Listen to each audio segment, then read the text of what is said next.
8 कोशिका संरचना और प्रकार इसमें पढ़ेंगे कि कोशिका जो है हमारे शरीर की मूलभूत संरचनात्मक इकाई है।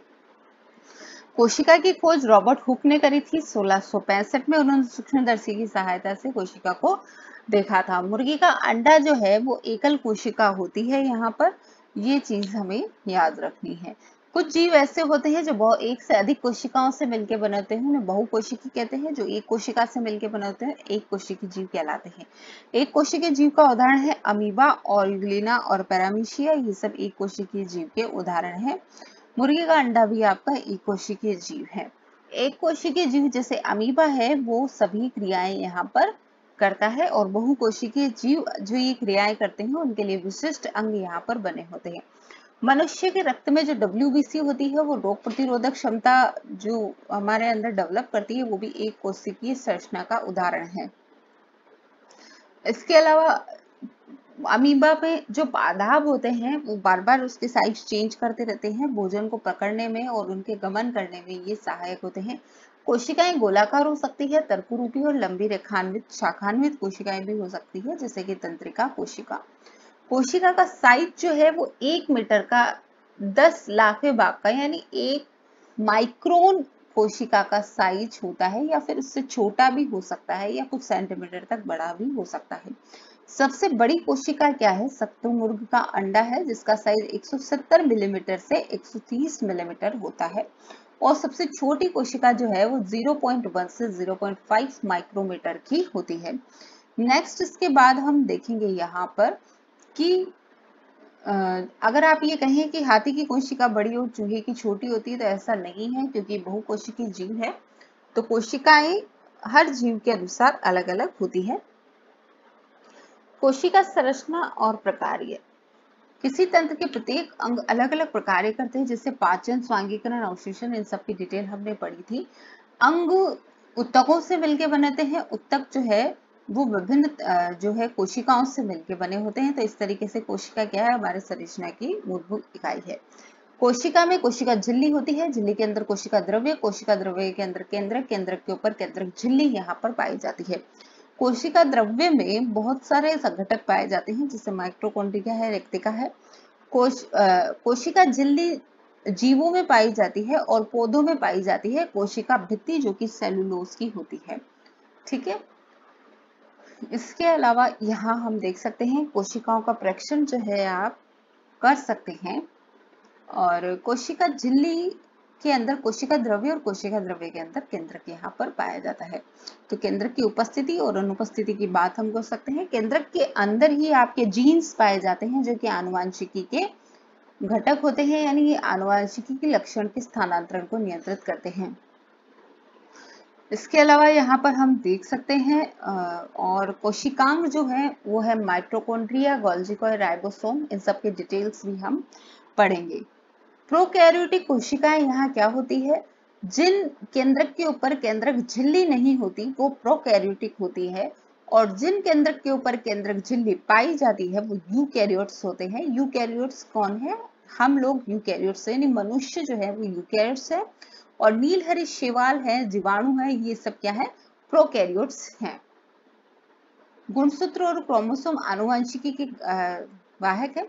रिक्तिका पौधों में बड़ी पाई जाती है, मनुष्य में बहुत छोटी, न के बराबर होती है। प्लास्टिड होता है। प्लास्टिड में क्लोरोफिल होता है। क्लोरोफिल प्रकाश संश्लेषण की क्रिया के लिए उत्तरदायी होता है। क्लोरोप्लास्ट यानी हरित लवक पत्तियों के हरे रंग के लिए उत्तरदायी होता है। पादप और जंतु कोशिका की बात करें तो जंतुओं में क्या है कि रिक्तिका छोटी होती है, पादप कोशिका में बड़ी होती है। जंतुओं में केंद्रक मध्य में पाया जाता है, पादपों में केंद्रक साइड में पाया जाता है। कोशिका झिल्ली जो है जंतुओं में एकल ही होती है, और जो पादपों में होती है वो दोहरी होती है, क्योंकि उनमें कोशिका झिल्ली और कोशिका भित्ति दोनों पाई जाती है। कोशिका द्रव्य जो है वो दोनों में पाया जाता है, और उनमें विभिन्न कोशिकांग पाए जाते हैं। तो इसके साथ इसके अब इम्पोर्टेंट फैक्ट्स हम देखेंगे। अधिकतर जीवों में छोटी संरचनाएं दिखाई देती है, जिन्हें अंग कहते हैं। सभी अंग और भी छोटे भागों से बने होते हैं। जीव की सूक्ष्मतम जीवित रचना को क्या कहते हैं? कोशिका सबसे छोटी इकाई है। कोशिका की खोज रॉबर्ट हुक ने 1665 में की थी। कोशिका की विविध आकृतियां और साइज परिलक्षित होते हैं। विभिन्न जीवों में कोशिकाओं की संख्या भी विविध है। कुछ कोशिकाएं बड़ी होती हैं जिन्हें हम नंग आंखों से देख सकते हैं। मुर्गी का अंडा एकल कोशिका का उदाहरण है। अमीबा यूग्लिना पैरामीशिया भी एकल कोशिका का ही उदाहरण है। एक से अधिक कोशिकाओं से मिलकर बनने वाले जीवों को बहुकोशिकीय जीव कहते हैं, जिसमें हर काम को करने के लिए उत्तक और उत्तकों से अंग का निर्माण होता है। प्रत्येक अंग प्रत्येक विशिष्ट क्रिया का काम करता है। कोशिका के 3 भाग है, कोशिका झिल्ली, द्रव्य और केंद्रक। केंद्रक में क्या पाया जाएगा? क्रोमोसोम और जीन्स पाए जाएंगे। जीन्स क्या है? आनुवांशिकी के वाहक हैं। झिल्ली जो है कोशिका में सबसे बाहरी आवरण होता है। पौधों में इसकी झिल्ली दोहरी पाई जाती है, क्योंकि बाहर वाली जो होती है वो सेल्यूलोज की बनी होती है। मनुष्य में क्या होता है कि सेल्यूलोज पचाने की कोई ग्रंथि नहीं होती है, इसलिए कह सकते हैं कि मनुष्य की झिल्ली में सेल्यूलोज नहीं पाया जाता। कोशिका द्रव्य में कोशिकांग पाए जाते हैं। ठीक है, केंद्रक और कोशिका द्रव्य को केंद्रक झिल्ली अलग करती है। जिनमें ये झिल्ली पाई जाती है वो यूकेरियोट्स कहलाते हैं, और जिनमें केंद्रक झिल्ली नहीं होती वो प्रोकैरियोट्स कहलाते हैं। ठीक है, पादप कोशिका जंतु कोशिका से भिन्न है, क्योंकि इसमें कोशिका झिल्ली के बाहर कोशिका भित्ति भी होती है। रंगीन संरचनाएं प्लास्टिड के कारण होती है, जो कि सिर्फ पादपों में पाया जाता है। आदमी कलरफुल नहीं होता है। प्लास्टिड जिनमें क्लोरोफिल होता है, क्लोरोफिल को क्लोरोप्लास्ट, जिसकी वजह से पत्तियों का रंग हरा होता है और वो प्रकाश संश्लेषण की क्रिया कर पाते हैं। मनुष्य में क्लोरोप्लास्ट नहीं होता, तो प्रकाश संश्लेषण की क्रिया नहीं करता, वो खाना पकाकर खाता है। पादप कोशिका में एक बड़ी केंद्रीय रिक्तिका होती है, जबकि जंतु कोशिका में छोटी छोटी रिक्तिकाएं पाई जाती हैं। एक कोशिक जीव में एक ही कोशिका होती है। पेशी कोशिका शाखान्वित होती है, ऐसा नहीं है। पेशी कोशिका शाखान्वित नहीं होती। किसी जीव की मूल संरचना अंग नहीं कोशिका है। अमीबा की आकृति अनियमित होती है, तो ये चीज हम यहाँ पर देख सकते हैं। इसके बाद यहाँ पर हम देखेंगे नेक्स्ट मानव तंत्रिका तंत्र का रेखांकित चित्र आप बनाइए। फिर इसके बाद है नेक्स्ट कोशिका द्रव्य। कोशिका द्रव्य में क्या क्या पाया जाता है? कोशिकांग पाए जाते हैं, जैसे माइटोकॉन्ड्रिया है, राइबोसोम है और रिक्तिका है, तो ये सब इसमें पाया जाता है। सजीवों की कोशिका मूलभूत संरचनात्मक इकाई है, ये बात बिल्कुल सही है। और इसके साथ ये चैप्टर यहीं पर खत्म है। नेक्स्ट चैप्टर हम पढ़ते हैं, है आपका जंतुओं में जनन। जंतुओं में जनन यहाँ पर देखेंगे कि जंतुओं में जनन कितने प्रकार का होता है। तो लैंगिक जनन और अलैंगिक जनन यहाँ जंतुओं में 2 प्रकार से होता है। लैंगिक जनन जिसमें नर और मादा दोनों का संलयन होता है, लैंगिक जनन यहाँ पर कहलाता है। नर जनन जो शुक्राणु उत्पन्न करते हैं और मादा जनन अंग से अंडाणु उत्पन्न होते हैं। यहाँ पर इनके स्ट्रक्चर्स बताए गए थे, जो कि हमने डिटेल वीडियो में पढ़े थे। ठीक है, उसके अलावा यहाँ पर हम देख सकते हैं कि निषेचन क्या होता है। अंडाणु और शुक्राणु का संलयन निषेचन कहलाता है, जिससे युग्मनज का निर्माण होता है। युग्मनज जो है वो एक कोशिकीय होता है। ठीक है, और मादा शरीर के अंदर जब ये निषेचन होता है, जैसे आंतरिक निषेचन कहते हैं, जो कि जनरल मनुष्यों में गाय, कुत्ते, मुर्गी इन सब में होता है। और जब मादा शरीर के बाहर निषेचन होता है तो उसे बाह्य निषेचन कहते हैं, जैसे कि मेंढक का लार्वा है, ये मेंढक का लार्वा इसका बेस्ट एग्जाम्पल है। यहाँ पर IVF टेस्ट ट्यूब बेबी क्या होता है ये हमने पढ़ा था। भ्रूण का परिवर्तन, विकसित हुई संरचना जो होती है जिसमें अंग तंत्र इन सब का विकास हो जाता है। निषेचन के पश्चात जो युग्मनज बनता है और वो विकसित होकर भ्रूण में परिवर्तित होता है। यहाँ पर हम देख सकते हैं कि युग्मनज जो है वो एक कोशिकीय होता है और भ्रूण जो है वो बहुकोशिकीय होता है। ठीक है, इसके बाद में गर्भ जो है वो पूरा बाद में जब डेवलप होता है तो शिशु का आकार कहलाता है। जो प्राणी बच्चे पैदा करते हैं उनको जरायुज कहते हैं, जो अंडे पैदा करते हैं उनको अंडज कहते हैं। नेक्स्ट इसके बाद हम देख सकते हैं शिशु से वयस्क का किस तरीके से चेंज होता है। तो शिशु का वयस्क में चेंज होना क्या कहलाता है?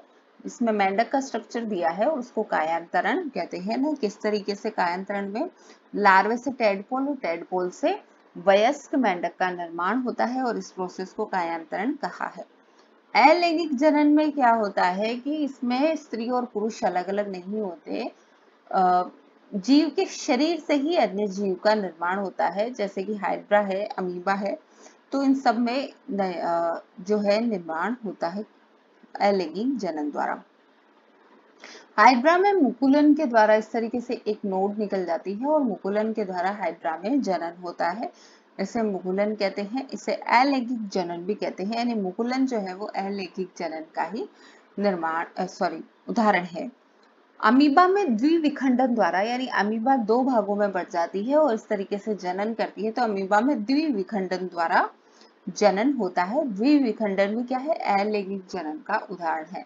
क्लोनिंग सबसे पहले डॉली नामक भेड़ की गई थी, 5 जुलाई 1996 को यह की गई थी और उसके जैसी फिर उसके बाद वो लोग दोबारा बना नहीं सके। जंतुओं में प्रजनन की दो विधियां हैं, लैंगिक अलैंगिक जनन। नर और मादा युग्मक के संलयन को हम कहते हैं लैंगिक जनन। अंडाशय, अंडवाहिनी और गर्भाशय ये मादा जनन अंग है। नर के जनन अंग में क्या आएगा? वृषण, शुक्राणु और शिशिन। अंडाशय मादा युग्म उत्पन्न करते हैं जिसे अंडाणु कहते हैं। वृषण नर युग्म उत्पन्न करते हैं जिसे शुक्राणु कहते हैं। अंडाणु और शुक्राणु का संलयन जो है वो निषेचन कहलाता है। निषेचित अंडा युग्मनज कहलाता है। मादा के शरीर के अंदर होने वाले निषेचन को आंतरिक निषेचन कहते हैं और यही निषेचन जब मादा शरीर के बाहर होता है तो उसे बाह्य निषेचन कहते हैं। युग्मनज में अनेक विभाजन होते हैं तथा भ्रूण बनता है। भ्रूण गर्भाशय की दीवार में स्थापित होता है जहां उसकी वृद्धि एवं परिवर्धन होता है। भ्रूण की वह अवस्था जिसमें उसके सभी शारीरिक भाग विकसित होकर पहचान योग्य हो जाते हैं तो उसे गर्भ कहते हैं। मनुष्य, गाय, कुत्ते जैसे जंतु जो शिशु को जन्म देते हैं उन्हें जरायुज कहते हैं और जो जीव अंडे को जन्म देते हैं उन्हें अंडज कहते हैं। लार्वा का कुछ उग्र परिवर्तनों द्वारा वयस्क जंतु में बदलने की प्रक्रिया कायांतरण कहलाती है। जनन का वह प्रकार जिसमें केवल एक ही जीव भाग लेता है अलैंगिक जनन कहलाता है। जिसमें दोनों जीव भाग लेते हैं वो लैंगिक जनन कहलाता है। हाइड्रा में मुकुलन होना और अमीबा में द्विविखंडन होना दोनों ही अलैंगिक जनन के उदाहरण हैं। अब यहाँ पर हम देखते हैं आंतरिक निषेचन किसमें होता है। तो आंतरिक निषेचन जो होता है वो मादा शरीर के अंदर होता है। एक टेडपोल जिस प्रक्रम द्वारा वयस्क में विकसित होता है वह है वो कायांतरण कहलाता है। ठीक है। एक युग्मनज में पाए जाने वाले केंद्रकों की संख्या होती है। एक युग्मनज में पाए जाने वाले केंद्रकों की संख्या कितनी होती है? तो एक युग्मनज में पाए जाने वाले केंद्रकों की संख्या होती है 1। ये चीज इंपॉर्टेंट है, ये क्वेश्चन कई दफा कई एग्जाम में पूछा गया है, मैंने डिटेल वीडियो में भी ये बात कही थी। अंड प्रजनक जंतु विकसित जंतु को जन्म देते हैं नहीं, जंतु शिशु को जन्म देने वाले तो जरायुज कहलाते हैं। प्रत्येक शुक्राणु जो है वो एकल कोशिका है, ये बात बिल्कुल सही है। मेंढक में बाह्य निषेचन होता है, बिल्कुल सही है। वह कोशिका जो मनुष्य में नए जीव का प्रारंभ करती है युग्मक कहलाती है, ये बात बिल्कुल। वह कोशिका जो मनुष्य में नए जीव का प्रारंभ करती है युग्मक कहलाती है, तो ये चीज गलत होनी चाहिए। ठीक है, ये आप एक बार फिर भी देख लीजिएगा, मैं इसका आंसर नहीं बता सकती बिकॉज मैं बेसिकली बायोफील्ड से नहीं हूँ। निषेचन के पश्चात दिया गया अंडा एक एकल कोशिका है, ये बात बिल्कुल सही है। अमीबा मुकुलन द्वारा जनन करता है, अमीबा द्विविखंडन द्वारा जनन करता है। अलैंगिक जनन में भी निषेचन आवश्यक है, ऐसा बिल्कुल नहीं है, अलैंगिक जनन आवश्यक नहीं है। निषेचन के परिणाम स्वरूप युग्मनज बनता है, ये बात बिल्कुल सही है। भ्रूण एक एकल कोशिका का बना होता है, तो भ्रूण जो है वो एकल कोशिका का बना होता है, ये बात सही है। आप इसमें ये चीज देख लेना कि वह कोशिका जो मनुष्य में नए जीवन का प्रारंभ है युग्मक कहलाता है। भाई युग्मक तो क्या है कि निषेचन के बाद जो बनता है, जब एक एक्स फैक्टर या वाई फैक्टर जो भी है वो पुरुष से आता है या और महिलाओं से जो एक्स फैक्टर आता है, पुरुषों से एक्स या वाई में से जो भी आता है, दोनों जो मिलकर बनाते हैं वो जाइगोट कहलाता है आपका। और नए जीवन का प्रारंभ नहीं है युग्मक। उसके बाद तो भ्रूण का विकास होता है और जो भ्रूण का विकास होता है वो एकल कोशिका होता है, भ्रूण भी, और उससे ही फिर नए जीव का विकास होता है। तो ये चीज डेफिनेटली गलत होनी चाहिए। युग्मक और गर्भ में दो विभिन्नताएं बताइए। युग्मक, युग्मनज और गर्भ में। युग्मनज क्या है कि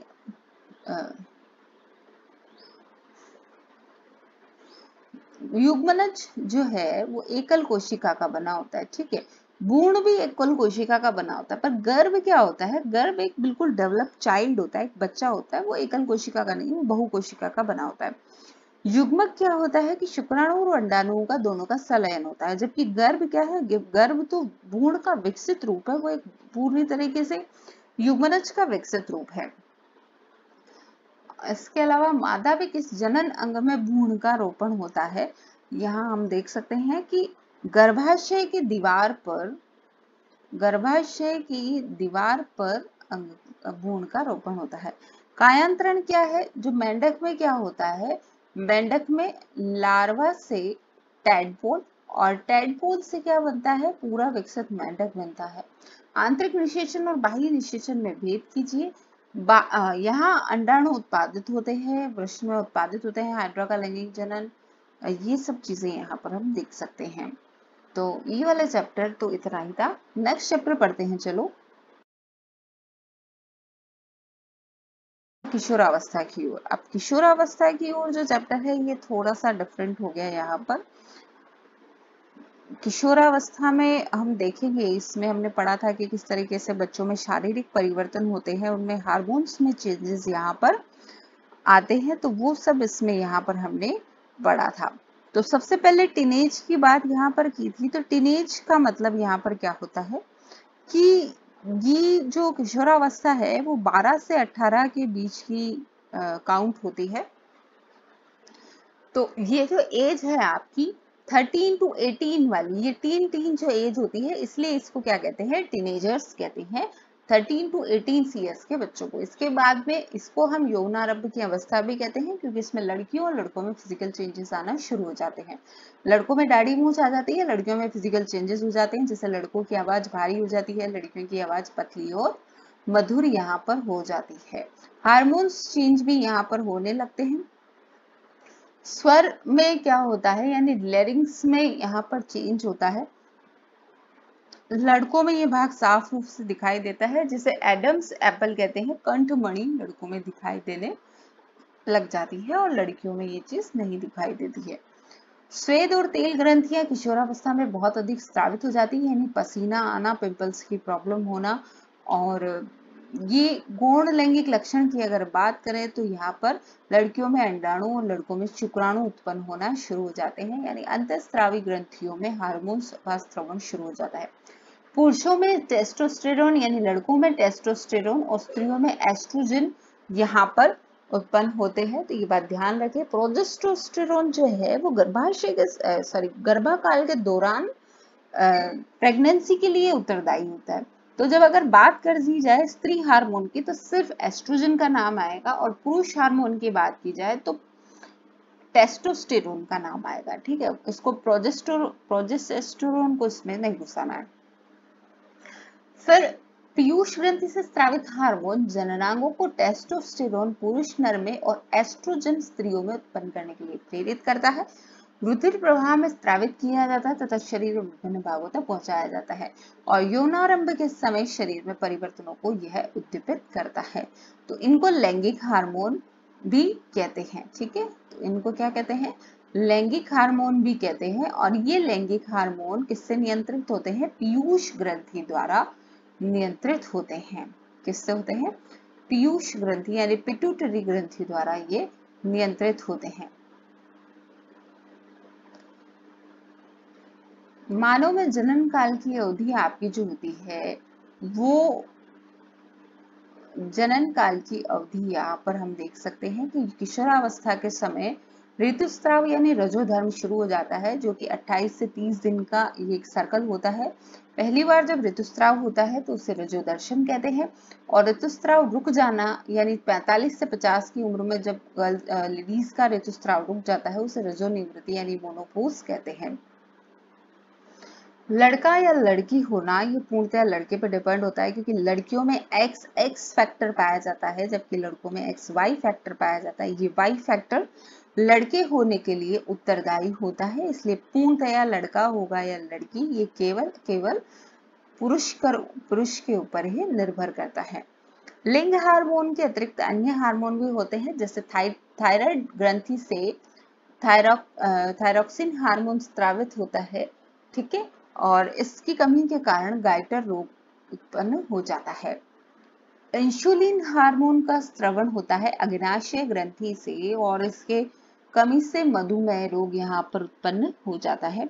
एड्रिनल ग्रंथि से एड्रिनलिन हार्मोन स्रावित होता है, जिसे कि संकट के समय काम आने वाला हार्मोन भी कहते हैं। ये क्रोध, चिंता और उत्तेजना की अवस्था में संयोजन का कार्य करता है। थायराइड और एड्रिनल ग्रंथि जो है वो पीयूष ग्रंथि द्वारा स्रावित हार्मोन के माध्यम से प्राप्त आदेश के अनुसार अपने हार्मोन का स्रवण करती है। पीयूष ग्रंथि को वृद्धि हार्मोन भी कहते हैं, और जिससे क्या होता है, पीयूष ग्रंथि से जो हार्मोन निकलता है उससे व्यक्ति लंबा छोटा होगा या लंबा होगा, ये इस चीज पर डिपेंड करता है। पीयूष ग्रंथि को मास्टर ग्रंथि भी कहते हैं। जीव का लार्वे से वयस्क में परिवर्तित होना क्या कहलाता है, उसका कायांतरण कहलाता है। इसके बाद हम देख सकते हैं कि कीट हार्मोन की यहाँ बात हुई है। कीटों में कायांतरण का नियंत्रण जो है वो कीट हार्मोन द्वारा होता है। मेंढक में थायराइड द्वारा स्रावित हार्मोन थायरोक्सिन इसका नियमन करता है। थायरोक्सिन के उत्पादन के लिए जल में आयोडीन की उपस्थिति आवश्यक है, और जल में जिसमें टेडपोल वृद्धि कर रहे हैं पर्याप्त मात्रा में आयोडीन नहीं होगा तो टेडपोल जो है वो वयस्क मेंढक में परिवर्तित नहीं हो पाएंगे, ठीक है। तो थायराइड के लिए आयोडीन जो है मुख्यतः इन मनुष्य में भी यहाँ पर बहुत जरूरी है। पोषक तत्वों की अगर बात करें तो किशोरावस्था एक बढ़ती हुई एज होती है, इसलिए इसमें संतुलित आहार की बहुत अधिक आवश्यकता होती है। संतुलित आहार का मतलब इसमें कार्बोहाइड्रेट, वसा, विटामिन, प्रोटीन सब इक्वल मात्रा में हो। आपके भोजन में रोटी, दाल, चावल, हरी सब्जियां हो, दूध आपके भोजन में हो। सामान्यतः फल आपके लिए जरूरी है। लोहा जो है आपके रुधिर निर्माण में सहायता करता है, इसलिए आपको हरी पत्तेदार सब्जियां यहाँ खानी चाहिए। फाइबर्स आपके भोजन में होना चाहिए जो पचाने के लिए बहुत अधिक सहायक है। कुल मिला के आपके भोजन में जो है पोषक तत्वों की मात्रा होनी चाहिए। ऋतुस्राव के समय अगर साफ सफाई का ध्यान नहीं रखा जाए तो बैक्टीरियल इन्फेक्शन की संभावना लड़कियों में हो जाती है। शारीरिक व्यायाम करने से शरीर जो है वो स्वस्थ रहता है और शरीर की ग्रोथ है जो अच्छी होती है। एड्स किससे होता है? HIV वायरस से होता है। Human immuno acquired immuno deficiency syndrome इसकी फुल फॉर्म है, और HIV वायरस के कारण ये होता है। इसके इंपॉर्टेंट फैक्ट्स हम यहाँ पर देखेंगे। यौनारंभ होने पर व्यक्ति जनन में सक्षम हो जाता है। 11 से 19 वर्ष तक की अवधि किशोरावस्था कहलाती है। यौनारंभ का प्रारंभ होने पर जनन अंगों में वृद्धि होती है तथा शरीर के विभिन्न स्थानों पर बाल उगने लगते हैं। लड़कियों में स्तन का विकास हो जाता है। लड़कों के चेहरे पर दाढ़ी मूछ आ जाती है। स्वर यंत्र लड़कों में बढ़ जाती है, जिसे एडम्स एप्पल कहा जाता है। किशोरावस्था में लंबाई में वृद्धि होती है। आपको ये जानकर बड़ा आश्चर्य होगा कि जब लड़के पैदा होते हैं तो लड़कियों से आधा इंच बड़े होते हैं कंपैरेटिवली। किशोरावस्था में लंबाई में वृद्धि होती है। यौना आरंभ व जनन अंगों का परिपक्व होना हार्मोन द्वारा नियंत्रित होता है। किसके द्वारा? लैंगिक हार्मोन आपके पीयूष ग्रंथि द्वारा नियंत्रित होते हैं। हार्मोन अंतःस्रावी ग्रंथियों द्वारा स्रावित पदार्थ है जो रुधिर में सीधे पहुंचते हैं। पीयूष ग्रंथि हार्मोन स्रावित करती है, जिससे वृद्धि हार्मोन, अन्य ग्रंथियां, अन्य हार्मोन जैसे वृषण जो है वो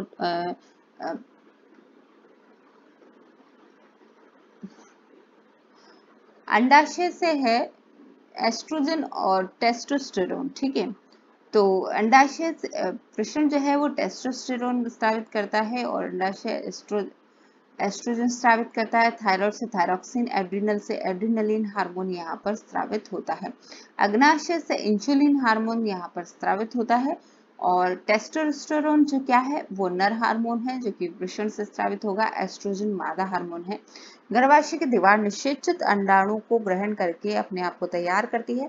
निषेचन न होने की स्थिति में गर्भाशय की दीवार की आंतरिक सतह निस्तारित होकर शरीर से बाहर रक्त के साथ प्रवाहित हो जाती है, जिसे हम ऋतुस्राव या रजोधर्म कहते हैं, जिसे पीरियड्स आना हम लोग जनरल भाषा में कहते हैं। अजन्मे शिशु का लिंग निर्धारण इस बात पर निर्भर करता है कि युग्मनज में XX गुणसूत्र आया है या XY आया है। यहाँ जो ये Y फैक्टर आएगा, ये Y फैक्टर लड़के से आएगा, इसलिए लड़के का होना पूर्ण रूप से पुरुष पर निर्भर करता है। किशोरावस्था में संतुलित आहार और व्यक्तिगत स्वच्छता का पालन करना बहुत ही जरूरी है। चलिए इसके क्वेश्चन आंसर हम देखते हैं। यहाँ पर किशोरों को सचेत रहना चाहिए कि वह क्या खा रहे हैं, क्योंकि शरीर में तीव्र गति से होने वाली वृद्धि के लिए उचित आहार की आवश्यकता यहाँ पर होती है। स्त्रियों में जनन आयु का प्रारंभ उस समय होता है जब उन्हें ऋतुस्राव, जनन आयु का काल तब प्रारंभ होता है जब उनमें ऋतुस्राव होने लग जाता है। निम्न में से कौन सा आहार किशोर के लिए सर्वोचित है? तो दाल, रोटी, सब्जी उनके लिए पौष्टिक भोजन है। एडम्स एप्पल क्या होती है? लड़कों के गले में जो एक्स्ट्रा पार्ट उभर कर आ जाता है स्वर यंत्र के यहाँ, वो एडम्स एप्पल कहलाता है। गौण लैंगिक लक्षण क्या होते हैं? जैसे जो फिजिकल चेंजेस होते हैं दूसरे, वो आपके कौन से कहलाते हैं? गौण लैंगिक लक्षण कहलाते हैं। जैसे मुख्य लैंगिक लक्षण है गौण लैंगिक लक्षण वो विशेषताएं हो गई जिनको लड़कों को लड़कियों से अलग करती है, उन्हें गौण लैंगिक लक्षण कहा जाता है। लड़कों में जैसे चेहरे पे बाल आ जाते हैं, लड़कियों में फिजिकल चेंजेस आ जाते हैं, और ये सब आपके गौण लैंगिक लक्षण के उदाहरण हैं। गर्भस्थ शिशु में लिंग निर्धारण किस तरीके से होता है? तो अगर लड़कियों में XX फैक्टर पाया जाता है, लड़कों में XY फैक्टर पाया जाता है। अगर निषेचन के दौरान X और X दोनों मिलके बने हैं तो होने वाली संतान लड़की पैदा होगी। यदि यहाँ से X और Y मिला है तो यहाँ पर लड़का उत्पन्न होगा। तो इस तरीके से लड़के बच्चे का लिंग निर्धारण होता है। एड्रिनल ग्रंथि से एड्रिनलिन हार्मोन स्रावित होता है, जिससे संकटकालीन हार्मोन यानी विकट परिस्थितियों में लड़ने की क्षमता हमें प्रदान करता है। मेंढक में लार्वा से वयस्क परिवर्तन होना कायांतरण कहलाता है। अंतःस्रावी ग्रंथियां हार्मोन स्रावित करती है। किशोरावस्था को क्या कहा जाता है? भाई किशोरावस्था को एडोलसेंस कहा जाता है या यौवनावस्था भी कहा जाता है। क्या था 6 नंबर? टीनेज जिसे कहा जाता है, टीनेज। ठीक है। अंतःस्रावी ग्रंथियों का दूसरा नाम क्या है? अंतःस्रावी ग्रंथियों का दूसरा नाम है स्वर पैदा करने वाला यंत्र। आपका कौन सा कहलाता है? तो स्वर पैदा करने वाला यंत्र स्वर यंत्र कहलाता है। स्त्री हार्मोन आपका क्या है? तो स्त्री हार्मोन आपका एस्ट्रोजन है। एस्ट्रोजन आपका स्त्री हार्मोन है। ये चीज यहाँ क्लियर है। चलिए हम नेक्स्ट चैप्टर देखते हैं। आपका बल दाब। ठीक है, इसमें हम पढ़ेंगे कि वायु किस प्रकार से बल लगाती है। बल अपकर्षण और अभिकर्षण दोनों ही उत्पन्न करता है। ठीक है, बल द्वारा अपकर्षण और अभिकर्षण दोनों ही उत्पन्न यहाँ पर किया जाता है। इसके अलावा यहाँ पर धक्का देना और खींचना भी एक तरीके से बल है। बल अन्योन्य क्रिया के कारण लगता है, यानी दोनों दो चीजों के बीच में बल की अनुभूति होती है।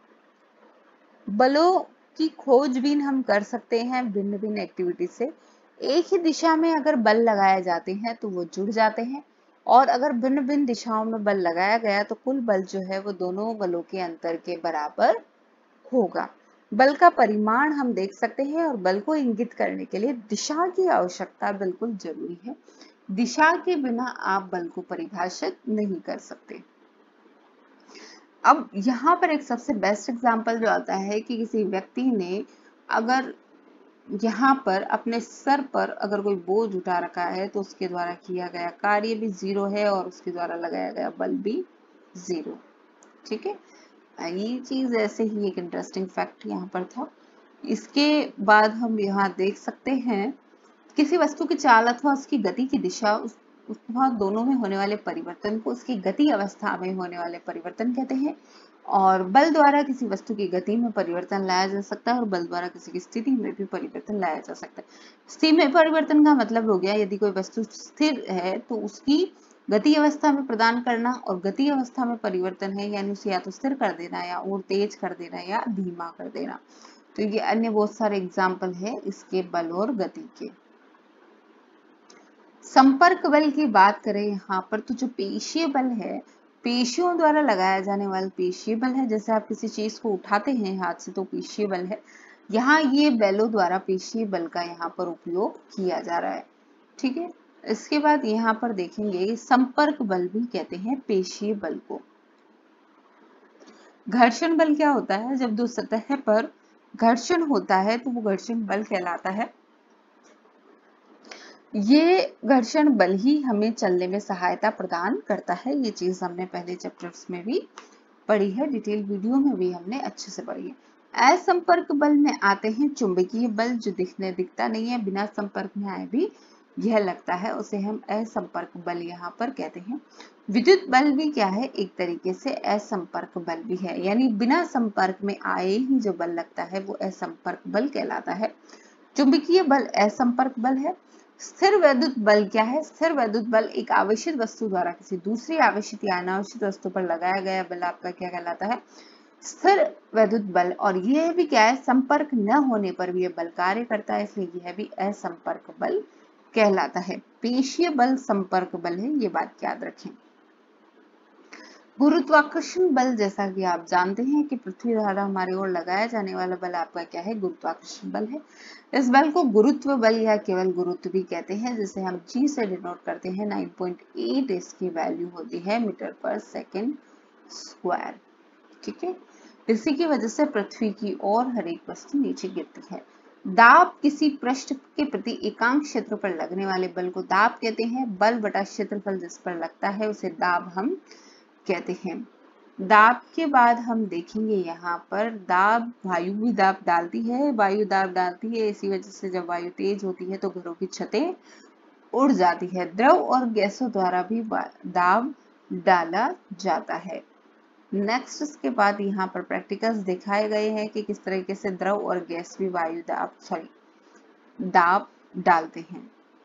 गैसें जिस बर्तन में रखी जाती है उसकी दीवारों पर क्या करती है? वो दाब डालती है। वायुमंडलीय दाब, हमारे चारों ओर की जो वायु है वो जो दाब डालती है वो ही आपका क्या कहलाता है? वायुमंडलीय दाब कहलाता है।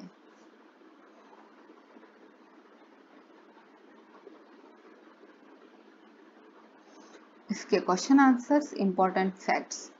बल धक्का देना या खींचना दोनों हो सकता है। बल दो वस्तुओं के बीच में अन्योन्य क्रिया के कारण लगता है। बल का परिमाण तथा दिशा दोनों होते हैं।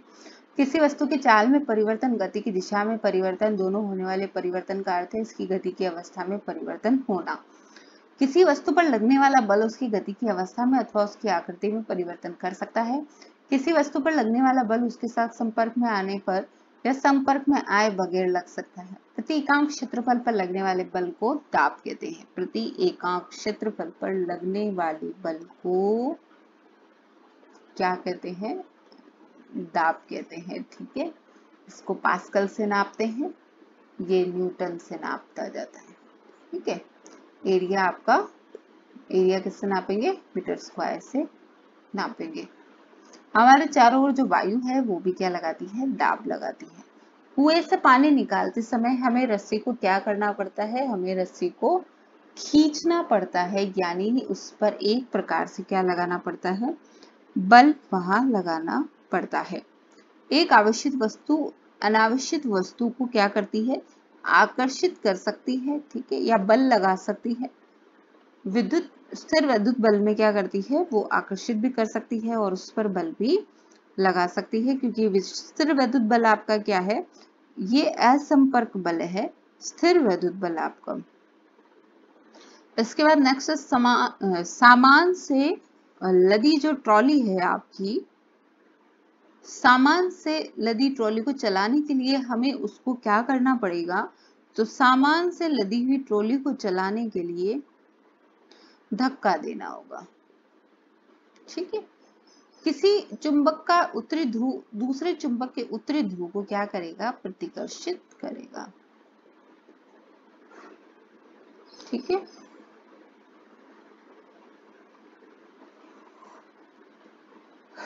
नेक्स्ट इसमें जो है यहाँ पर फिल करना है। धनुष को खींचने के लिए धनुर्धर एक बल लगाती है, जिसके कारण इसकी किसमें परिवर्तन होता है? तो इसके आकार में यहाँ पर चेंज होता है। सबसे पहली बात, धनुष को खींचने के लिए धनुर्धर द्वारा लगाया गया जो बल है वो कौन सा बल है? तो वो पेशी बल का उदाहरण है। तीर की गति की अवस्था में परिवर्तन के लिए उत्तरदायी बल का प्रकार कौन से बल का उदाहरण है? तो ये संपर्क बल का उदाहरण है। जब तीर लक्ष्य की ओर गति करता है तो इस पे लगने वाला जो बल होता है वो किस तथा वायु के कारण होता है। इस पर लगने वाला बल एक तो गुरुत्वाकर्षण बल लगेगा, ठीक है, एक तो गुरुत्वाकर्षण बल लगेगा और वायु का कौन सा लगेगा? वायु का घर्षण बल लगेगा, ठीक है। एक तो सिंपल अगर कोई चीज हवा में उड़ रही है तो डेफिनेट है कि उस पर गुरुत्वाकर्षण बल तो लगेगा ही लगेगा और साथ ही उस पर क्या लगेगा? घर्षण बल भी लगेगा। निम्न स्थितियों में बल लगाने वाले कारक तथा जिस वस्तु पर बल लग रहा है उनको पहचानिए। प्रत्येक स्थिति में जिस रूप में बल दिखाई दे रहा है उसे भी पहचानिए। रस निकालने के लिए नींबू के टुकड़ों को उंगलियों से दबाना कौन सा बल है भाई? तो ये जो बल है आपका, ये है आपका पेशीय बल। दंत मंजन की ट्यूब से पेस्ट निकालना, ये भी पेशीय बल है। दीवार में लगे हुए हुक से पूछा गया इसमें। निम्न स्थितियों में बल लगाने वाले कारक जिस वस्तु पर बल लग रहा है उसको पहचानिए। प्रत्येक स्थिति में जिस रूप में बल का प्रभाव दिखाई दे रहा है। अच्छा, रस निकालने के लिए नींबू के टुकड़ों को उंगलियों से दबाएंगे तो नींबू निचुड़ जाएगा। दंत मंजन की ट्यूब से पेस्ट बाहर निकालेंगे तो पेस्ट पर प्रेशर बनेगा और पेस्ट बाहर निकल जाएगा। ये कोई क्वेश्चन का लेवल नहीं है। किसी ड्रॉपर से एक मिनट, जब किसी ड्रॉपर को पानी में रखकर इसके बल्ब को दबाते हैं तो ड्रॉपर की वायु बुलबुलों के रूप में बाहर निकलती हुई प्रतीत होती है। बल्ब पर दाब हटाने पर ड्रॉपर में पानी भर जाता है। तो यह जो ड्रॉपर में पानी भरा है आपके, यह किस वजह से आपके ड्रॉपर में पानी भरा है? तो वायुमंडलीय दाब के कारण ड्रॉपर में पानी भरा है, ठीक है। क्योंकि जो नोजल थी, ये नोजल है, इसको आपने यहाँ इस तरीके से ये कहना चाह रहा है ये पानी में डूबा हुआ, आपने इसको प्रेस किया, प्रेस करने से इसकी वायु जो थी वो सारी क्या निकल गई? बाहर निकल गई। अब यहाँ जगह खाली हो गई। क्योंकि यहाँ जगह खाली हो गई, जैसे ही यहाँ से इसको आप वापस रिलीज करेंगे तो क्या होगा? यहाँ जो वायु दाब इस पर पड़ रहा है, इस वायु दाब के कारण पानी ऊपर चढ़ेगा और ये वापस फिल हो जाएगी। तो ये चैप्टर यहीं पे। नेक्स्ट चैप्टर हम देखते हैं कि कौन सा है। नेक्स्ट चैप्टर है आपका घर्षण। घर्षण यानी फ्रिक्शन जिसे कहते हैं, जो कि हमारे डेली रूटीन लाइफ में हम लोग देखते हैं। फ्रिक्शन के रिजल्ट्स हमने यहाँ पर देखे हैं। चलने के लिए जैसे अगर केले सड़क और हमारे पैर के बीच में केले का छिलका आ गया तो घर्षण जो है वो खत्म हो जाता है और हम फिसल जाते हैं। तो घर्षण हमारे जीवन के लिए एक जरूरी चीज है।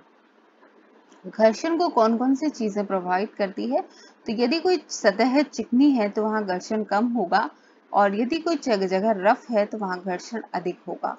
तो इस वजह से जो बड़े बड़े ट्रक है उनके टायरों में इंटरलॉकिंग यानी आड़ी टेढ़ी स्ट्रक्चर दी जाती है, जिसके कारण वो सड़क पर आसानी से चल सके, फिसले नहीं, इंटरलॉकिंग अच्छे से हो।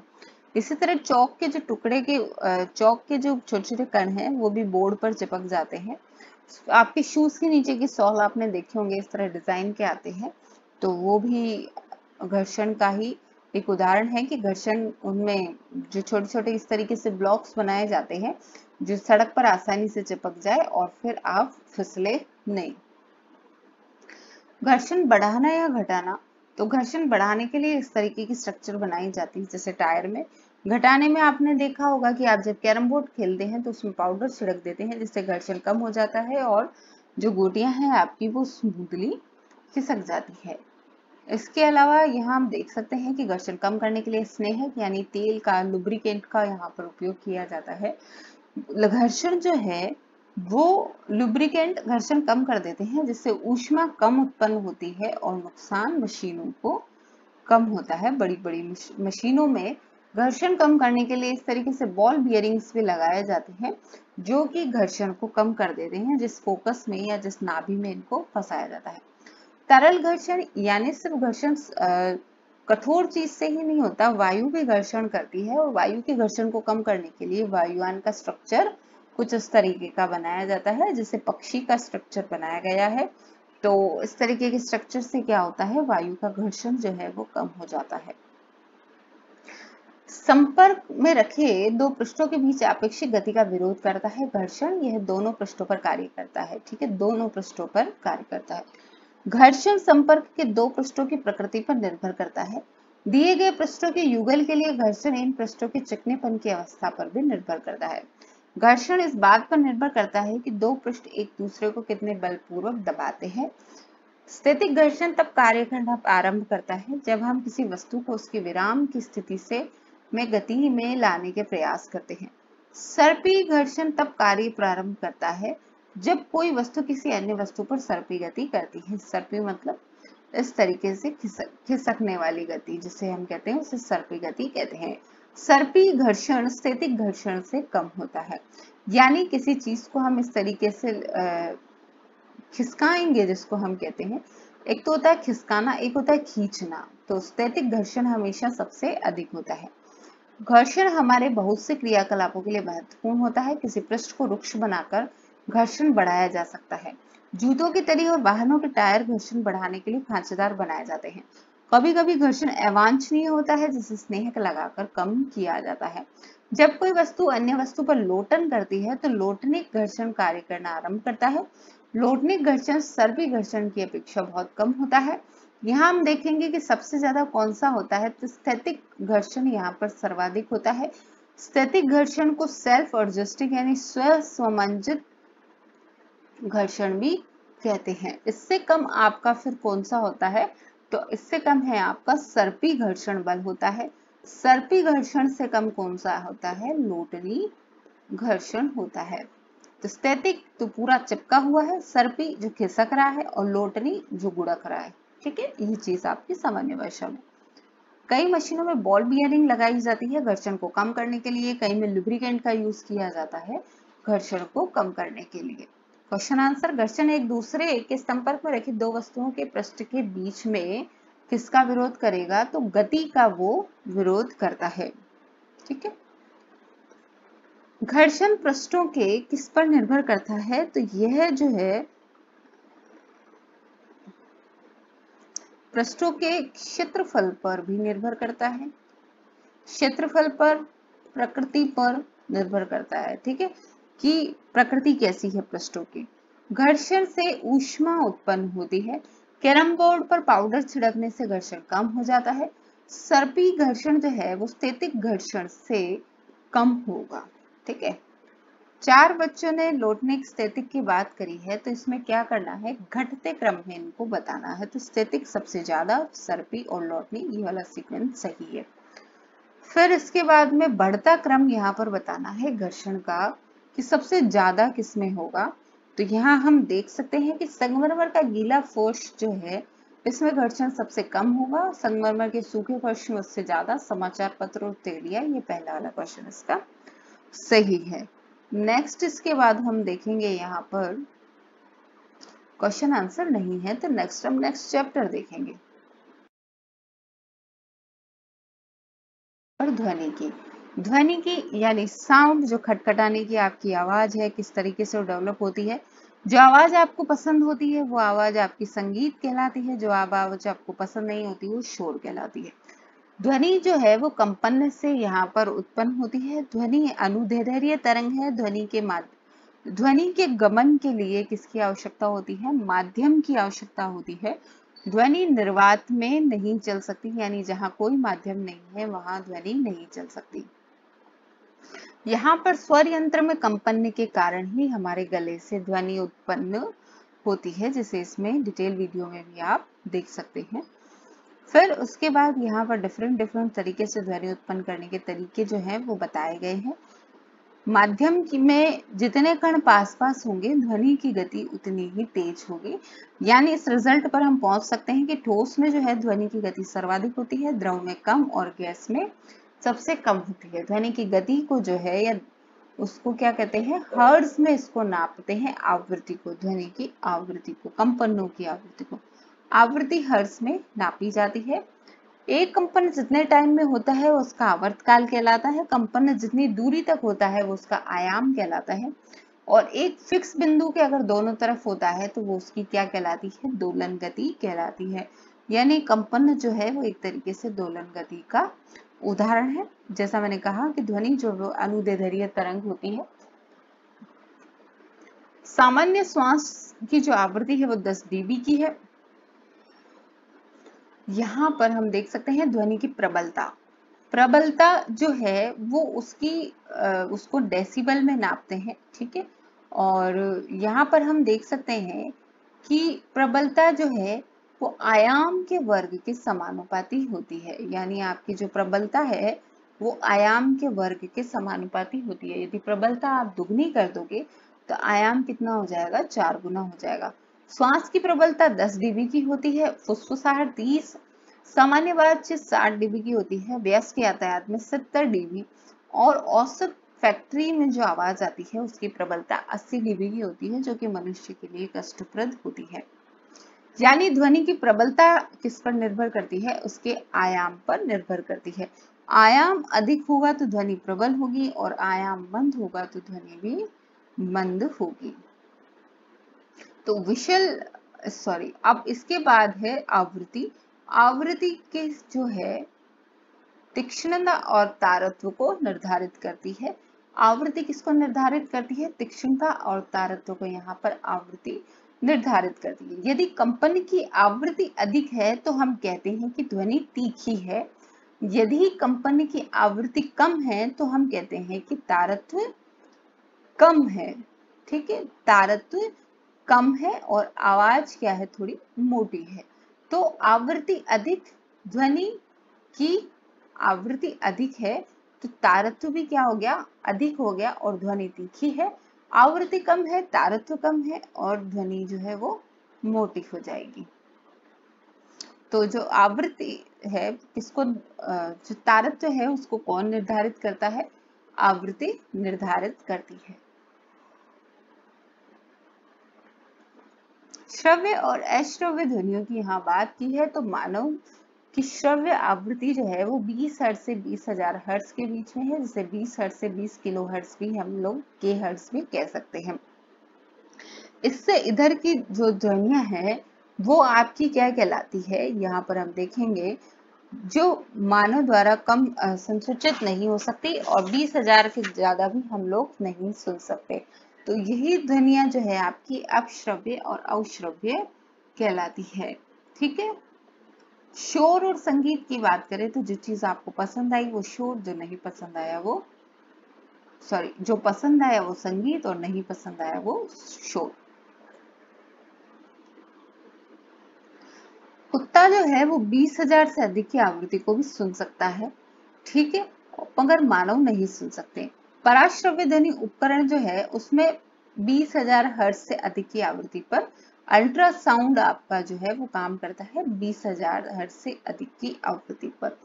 तो पराश्रव्य ध्वनि जो 20,000 से अधिक की है और अश्रव्य या अपश्रव्य ध्वनि कौन सी हो गई आपकी, 20,000 से कम की ध्वनि जो कि सुनाई नहीं देती, ठीक है। तो यहाँ पर ये चीज हम देख सकते हैं कि शोर है, सुस्वर ध्वनि है। ध्वनि प्रदूषण, आप जोर जोर से बाजे बजाएंगे, ध्वनि प्रदूषण की हानियां, अनिद्रा हो जाता है, अति तनाव हो जाता है, रक्तचाप बीपी की शिकायत हो जाती है, दिमाग दुखने लग जाता है। ध्वनि प्रदूषण को सीमित रखना, आप कम से कम आवाज में अपनी चीजें सुने, अपने जो भी रेडियो है, और गाड़ियों में साइलेंसर का आप उपयोग करें, ठीक है। अब यहाँ पर हम देखेंगे इसके इंपॉर्टेंट फैक्ट। ध्वनि कंपन करती हुई वस्तु द्वारा उत्पन्न होती है। मानव वाक तंत्रों के कंपन द्वारा ध्वनि उत्पन्न होती है। ध्वनि किसी माध्यम में संचरित होती है, ये निर्वात में संचरित नहीं होती है। कर्णपटह ध्वनि के कंपनों को अनुभव करते हैं, वह संकेतों के माध्यम से मस्तिष्क तक इनको भेजते हैं। इस प्रक्रिया को श्रवण कहते हैं। प्रति सेकंड होने वाले दोलनों या कंपनों की संख्या दोलन की आवृत्ति कहलाती है। आवृत्ति को हर्ट्ज में नापते हैं। कंपन का आयाम जितना अधिक होगा उसकी प्रबलता भी उतनी अधिक होगी। कंपन की आवृत्ति अधिक होने पर तारत्व अधिक होगा और ध्वनि अधिक तीक्ष्ण होगी, और ध्वनि अधिक तीक्ष्ण होती है। अप्रिय ध्वनियां शोर कहलाती है। ठीक है, तीक्ष्णा मतलब तीखी होती है।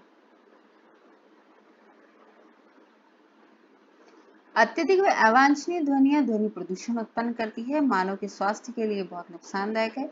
ध्वनि प्रदूषण को न्यूनतम करने के लिए प्रयास करने चाहिए और सड़क के किनारों पर पेड़ लगाने चाहिए जो कि ध्वनि प्रदूषण को कम कर सके। इसके बाद इसके जो क्वेश्चन आंसर हैं वो हम यहाँ पर देखते हैं।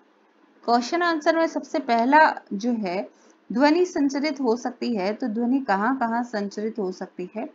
ध्वनि ठोस, द्रव, गैस तीनों में ही संचरित यहाँ पर हो सकती है।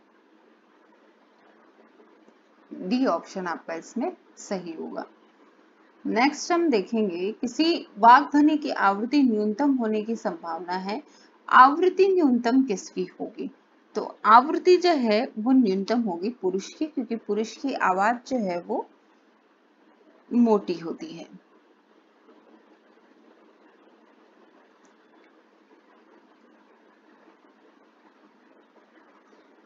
ध्वनि जो है वह निर्वात में संचरित नहीं हो सकती, ये बात सही है। किसी कंपित वस्तु के प्रति सेकंड होने वाले दोलनों की संख्या को उसका आवर्तकाल कहते हैं, सही है। यदि कंपन का आयाम अधिक है तो ध्वनि जो है वो मंद होगी, ये बात भी बिल्कुल सही है। प्रति सेकंड होने वाले दोलनों की संख्या को प्रति सेकंड आवर्तकाल कहते हैं। दोलनों की संख्या को प्रति सेकंड, टी लिया है भाई, ये चीज गलत हो गई, ये तो आवृत्ति की परिभाषा हो गई। ठीक है, ये आवर्तकाल नहीं हुआ, ये आवृत्ति हो गई। आवर्तकाल के लिए क्या करेंगे? आवर्तकाल जो होता है वो तो टी होता है, एन इक्वल्स टू टी, यानी टोटल टाइम जो होगा आपका वो टोटल टाइम बटे हुए दोलनों की संख्या, यानी जितने भी नंबर आपने लिए हैं वो होगा, ये आपका आवर्तकाल होगा। आवृत्ति क्या हो जाएगी? आवृत्ति 1/2 आवर्तकाल हो जाएगा। ठीक है, ये चीज यहाँ देखें, प्रति सेकंड इसमें लिखा हुआ था। यदि कंपन का आयाम अधिक है तो ध्वनि मंद होगी। आयाम अधिक है तो ध्वनि मंद होगी, ये बात बिल्कुल सही है। मानव कानों के लिए श्रव्य परास, ये बात बिल्कुल सही है। कंपन की आवृत्ति जितनी कम होगी तारत्व उतना ही अधिक होगा, ये चीज गलत है। अवांछनीय अप्रिय ध्वनि को संगीत कहते हैं, नहीं। ध्वनि प्रदूषण आंशिक श्रवण अशक्तता उत्पन्न कर देता है, ये बात बिल्कुल सही है। किसी वस्तु द्वारा एक दोलन को पूरा करने में लगा गया समय आपका क्या कहलाता है? आवर्तकाल कहलाता है। प्रबलता कंपन के किससे निर्धारित होती है? तो आयाम से निर्धारित होती है।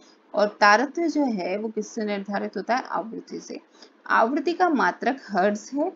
ठीक है, और इसके बाद में यहाँ पर अवांछित ध्वनि को शोर कहते हैं। ध्वनि की तीक्ष्णता कंपनों की किससे? आवृत्ति से निर्धारित होती है। ठीक है, कि तीखी है या कम है।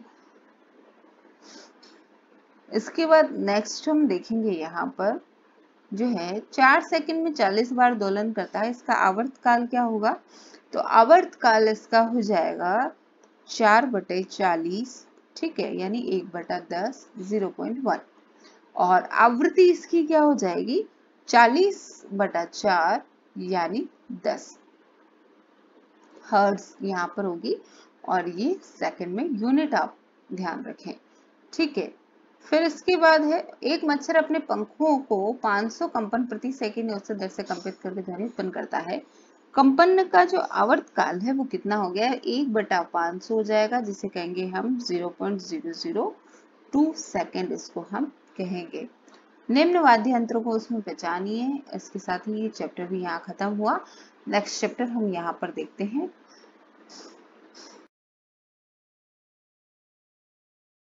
प्रोटीन आपका है विद्युत धारा के रासायनिक प्रभाव। विद्युत धारा के रासायनिक प्रभाव क्या क्या है इस चैप्टर में हमने देखे थे। और सुचालक क्या होते हैं? जो अपने में से ऊष्मा का और विद्युत का चालन करने देते हैं, वो सुचालक कहलाते हैं। और हीन चालक जो अपने में से विद्युत धारा को प्रवाहित नहीं होने देते, वो हीन चालक यहाँ पर कहलाते हैं। संयोजन किस तरीके से किया जाता है, जिसे हम सर्किट कहते हैं, वो इसमें अलग अलग तरीके से बताए गए थे। एलईडी जो होती है लाइट इमिटिंग डायोड होती है और इसका जो बड़ा वाला पैर होता है वो हमेशा पॉजिटिव होता है और छोटा पैर जो होता है वो नेगेटिव पॉइंट होता है। यहाँ पर इसके बाद हम देख सकते हैं कि जो था चैप्टर में विद्युत धारा का किस तरीके से सुचालक और कुचालक में प्रवाह था, कौन कौन सी चीजें जो है विद्युत की सुचालक होती है और कौन सी चीजें विद्युत की कुचालक होती है। तो जो आसुत जल है वो जो है विद्युत का कुचालक होता है और जो अशुद्ध जल है जिसमें अशुद्धियां मिला दी जाए वो विद्युत का क्या हो जाता है, सुचालक हो जाता है। लकड़ी विद्युत का कुचालक होती है, वायु जो है वो विद्युत रोधी होती है। ये कुछ चीजें हमें यहाँ पर देखनी थी। इसके अलावा इसमें जो है किस तरीके से अलग अलग घोल में कौन सी चीज किसको विक्षेपित करती है ये वाली डिटेल यहाँ पर इसमें दी गई थी। कुछ द्रव विद्युत के सुचालक और कुछ क्या होते हैं, कुचालक जिन्हें हीन चालक कहा है। विद्युत चालन करने वाले अधिकांश द्रव अम्लों, क्षारों और लवणों के विलयन होते हैं। किसी चालक द्रव में विद्युत धारा प्रवाहित होने पर रासायनिक अभिक्रिया होती है, इसे विद्युत धारा का रासायनिक प्रभाव कहते हैं। विद्युत धारा द्वारा किसी पदार्थ और वांछित धातु की परत निक्षेपित करने की प्रक्रिया को विद्युत लेपन कहते हैं। विद्युत चालन करने वाले अधिकांश द्रव क्या होते हैं, या तो अम्ल होंगे, क्षार होंगे या फिर लवण होंगे। किसी विलयन से विद्युत धारा प्रभावित होने पर उसमें कौन सा प्रभाव उत्पन्न होता है, तो उसमें रासायनिक प्रभाव उत्पन्न हो जाता है।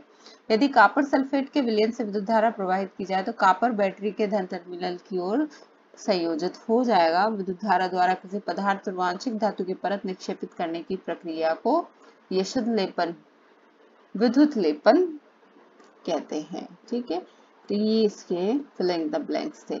अब हम इसमें देखेंगे कि मल्टीपल चॉइस के क्वेश्चंस यहाँ पर हैं। मल्टीपल चॉइस के क्वेश्चंस इसमें नहीं है, तो इस चैप्टर में नहीं। नेक्स्ट चैप्टर देखते हैं हम।